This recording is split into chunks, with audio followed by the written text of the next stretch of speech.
Come on. These relationships that you think are so awesome, and you know why? And I'll fill you in a little. I'll fill you in, especially the teenagers in the audience and the young people in the audience who kind of just recently kind of shot an email and somebody emailed them back, and a little Facebook thing happened, and, you know, a little wink and a little there in the playground, even though it's a separate school. But in recess, you saw each other like and like a little bit of that happened. Let me just fill you in a little.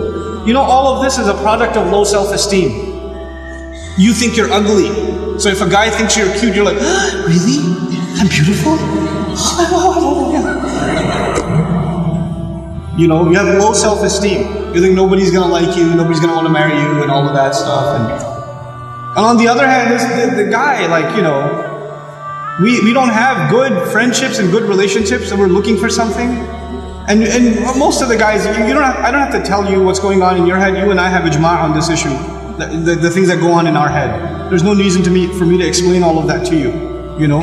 But you know, just because you have raging hormones and you're like daydreaming about girls and things like that, it doesn't mean that you're in love. It just means that you haven't controlled your temptations yet. And you're ruining somebody's life.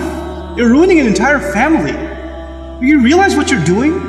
And you call it love? You tell me, if she was like 50 pounds fatter, you still be in love? Because she's the same person, same ruh inside her jasad, right? If she was a burn victim or something, if her hand burnt off, or her ear was missing, you still be in love? Or you'd find somebody else to love all of a sudden? And if you can't answer that question honestly, then come on, you're not in love, you're just hormonal. That's all you are, you know? This is what we've done to relationships that are supposed to be beautiful. Marriage is supposed to be a beautiful relationship. It's supposed to be a lifelong relationship. But because you're watching all of these models on TV and stupid, like, you know, women that are just throwing themselves at men and all this stuff, and you've developed this delusional concept of what it means to have love in your life. Delusional concept. Our deen came to free the world from this nonsense.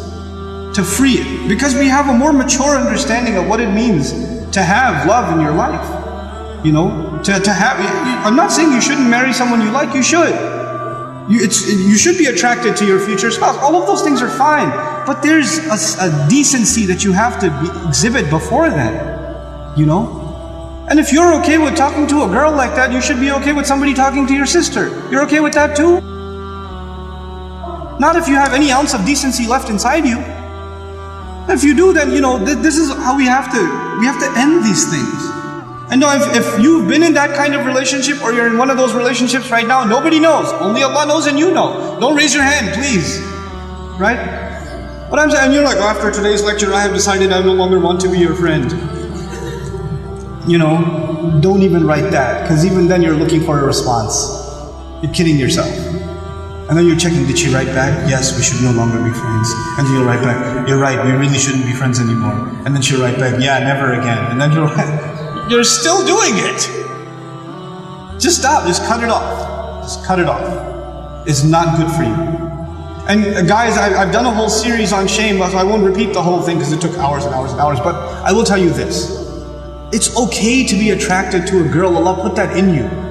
You're not evil for finding a girl beautiful. It's not haram for you to feel that way. You have to control it though. You have to control yourself.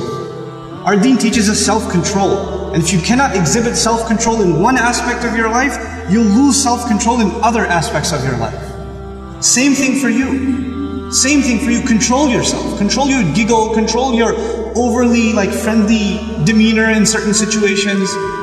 Don't be oblivious to, don't say we're just friends, or he's like a brother to me. If he ain't your brother, he ain't your brother. That's it. That's it. Either he's your brother, you share a mom, or he's not. And that's the end of it.